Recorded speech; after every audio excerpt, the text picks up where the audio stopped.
Hello, Human Body Systems. This is Mr. McFall talking about what you need to work on outside of class on December 3rd and 4th. So let's get started with this. Just a reminder that the water balance activity is due Thursday, December 3rd. The Nephron Challenge you should finish in class on Thursday. And then you shouldn't have any more work to do outside of it on there. And then we're going to start in class Thursday. You'll have about half the period to work on the Nephron Challenge. And then we will work on the urinalysis lab and start collecting the data. We may have to carry that over to Monday, but you're going to start collecting the data and maybe analyzing some of those patients on Friday.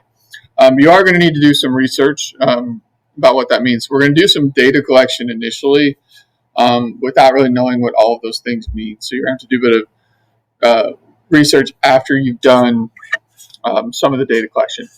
So for the Nephron Challenge, that's going to be all on paper. The water balance thing, if you have questions, make sure you're asking me on Thursday, today, that you might have questions about that. So let's get into what we're going to talk about for the urinalysis lab. So here is a link here to the document, the urinalysis document. And I'll just zoom to this. All right, and you see 345 urinalysis lab handout. And so you'll fill this out. I have a paper copy as well, but you can fill this out digitally if you want to. So there's 6 case studies, 6 individuals. And those 6 cases are described here. All right. So you're going to look at those cases, and you're going to, for instance, case study 1 is a 40-year-old overweight pregnant woman. All right, gives more detail. So you have a urine sample, simulated urine sample from case study 1, and you're going to look at these characteristics of it. And we'll be doing that in class. I'll explain a lot more about that in class. You'll be using a color chart, which I have here, to compare to a paper strip that you dip into the urine sample, and then you will use that to help identify what the values are and what the numbers are on those. Additionally, this chart helps indicate hydration level. The darker the urine, the less hydrated you are. The more clear it is, the more hydrated it is. So that will also help you. So when you're describing, for instance, the color, you could probably give it one of those numbers as well, not just give it a straw colored or pale yellow or something, but give it an actual number to give that indication. All right, so but in order to be able to do this effectively, so essentially, see how many trials or how many of these you get through. You'll need to know the normal values. So on Friday, when you're not here, you should be researching normal values of these, which a lot of those are actually on the label here. Some of these are found on the label. Like this is all, basically everything in this column is essentially normal. Okay, the normal value. So that helps for the most part. You should be able to find a lot of it there.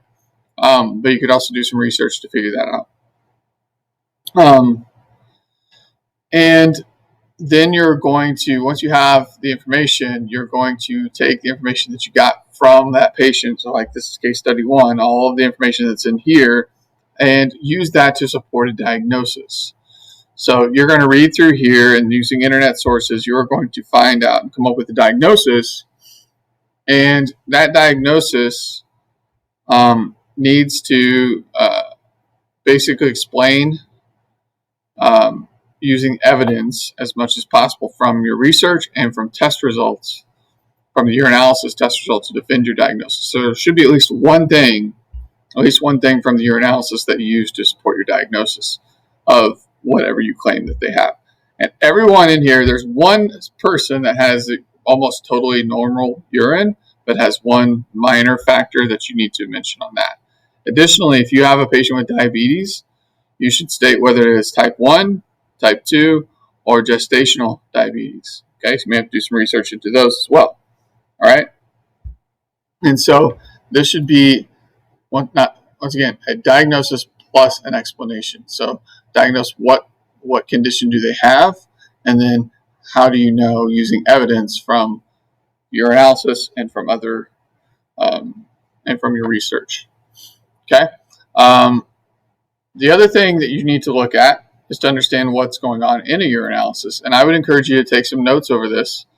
If you click on urinalysis here,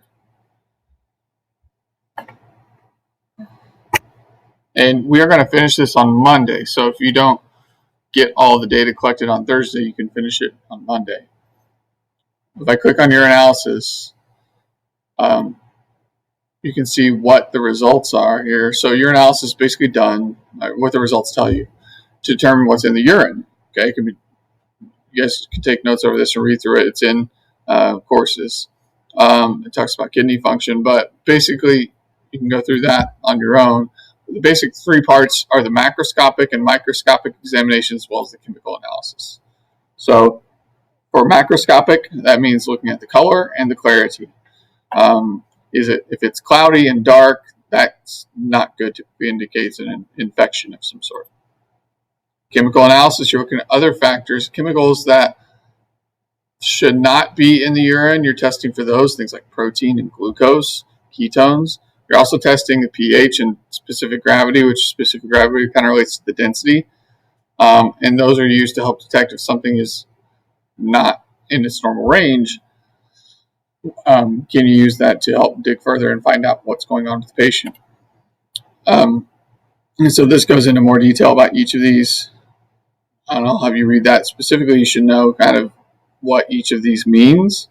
All right. pH typically has a lot to do with, like, someone has ketoacidosis, their blood would be more acidic. Specific gravity relates more to hydration. Ketones, protein, glucose, so you see some results on those. And then finally, microscopic examination. So red blood cells, white blood cells, epithelial cells, which are like the lining of the urinary system, has epithelial cells, as well as the digestive system, right? Crystals, bacteria, crystals related to, like, kidney stones. And so these are some of the things that are either normally found or not normally found in the urine. So red and white blood cells are not normally found in the urine. Epithelial cells are normally found because they line the urinary tract. There are crystals in the urine of different type, but large numbers of crystals could indicate kidney stones. All right. And so those are the things you'd be looking at for that. If there's any questions, make sure you email me about that. So what do I expect you to get done? Let's be more concrete about this. When you come to class Monday, you should have whatever you got done in class on this. All right. You can't do this testing at home. We'll finish that Monday. But I would like you to have an initial diagnosis for all 6 patients based on internet research. And so do research on all 6 patients and come up with your best guess as to what they have, along with a little bit of evidence just from your research as far as how the symptoms match up. And then you'll add to that any more evidence that you collect on Monday. All right? So this assignment is due in Canvas on Tuesday, December 8th. Okay, so you have a little bit of time. We'll finish that up on Monday. You also get some newer stuff on Monday as well. So there will probably be a quiz or a test, and just a heads up, there will be a test reminder. I'm going to talk about this tomorrow. Next Friday, all right? Friday, which would be the 11th, over 3.3 and 3.4. So the respiratory system and the urinary system. All right. So you'll get some review material for that on Monday as well. But we're not going to spend entire class periods reviewing in person. You can do a lot of review on your own at home. So so just a reminder to go back through one more time. Make sure you've turned in the 3-4-4 water balance.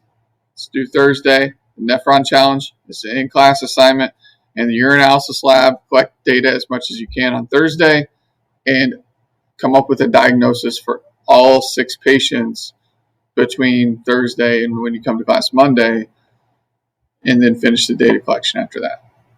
All right. Make sure you ask me questions via email or otherwise if you have any issues. And I will have my Zoom open on the days that you are not here in case you want to Zoom in and ask a question. So that is all. Thank you.